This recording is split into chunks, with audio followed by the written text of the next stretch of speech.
rate it, Stan. Don't go too far away, buddy. Well, hey, welcome to Fill the Speed, Episode 1. We have the famous Larry Huffman. Thank you for joining us. Oh, it's a pleasure, Mark. This is a show where we talk about major promoters, action, the comings and goings of Glen, Helen Raceway.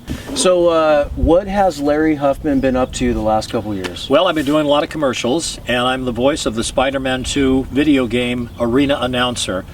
I just did a video game for a company in South America. I've got fans down there, believe it or not, and I'm just doing a lot of commercials and some racings, and I'm really looking forward to Glen Helen.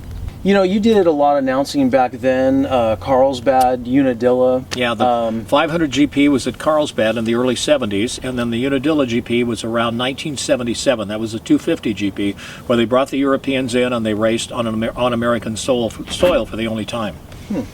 So what were the major differences compared to back then and nowadays? What stands out in your mind? Are you talking bikes or just I'm talking bikes, but mainly money. It seems like, you know, it seemed like they had a lot of money back then with like Camel and Coors. It seems so in Congress to me to have Camel cigarettes, and we needed the money, so it was good. But I think Monster Energy puts up a lot more money. I don't know, but I think there's a lot more money in it because if you go to a race, there's transporters with semis, and back then it was Tony DeStefano in the Hotel Dodge when he sleep in his van. So a big difference there. Talk about, you know, maybe some stories that stick out in your mind at Carlsbad. One that really sticks out, the USGP at Carlsbad. In the early 70s, the Europeans would come over and annihilate the Americans. It was always who's going to be first American because we knew the first 10 places would be Europeans.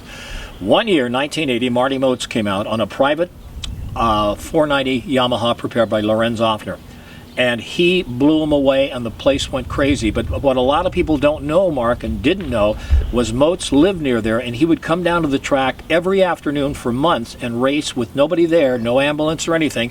He knew that track like the palm of his hand. He knew where he could pass.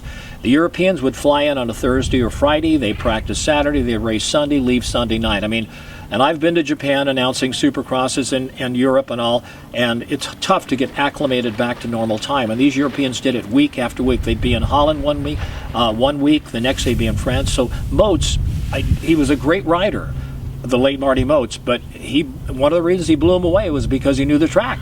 Huh. That's it. If you guys haven't made your date, it's September 10th and 11th. The MXGP, the Monster Energy MXGP, presented by Chaparral. And I'm looking forward to it. Yeah, it's going to be fun, and you're going to be with Tom White. Tom White, who's a walking encyclopedia of the world of motocross. He knows just everything, and I'm going to go right along with what he says, but we'll get the crowd whipped into a frenzy. I predict by the end of the day we'll have them ready to march on Poland. Okay, so make sure you mark the date.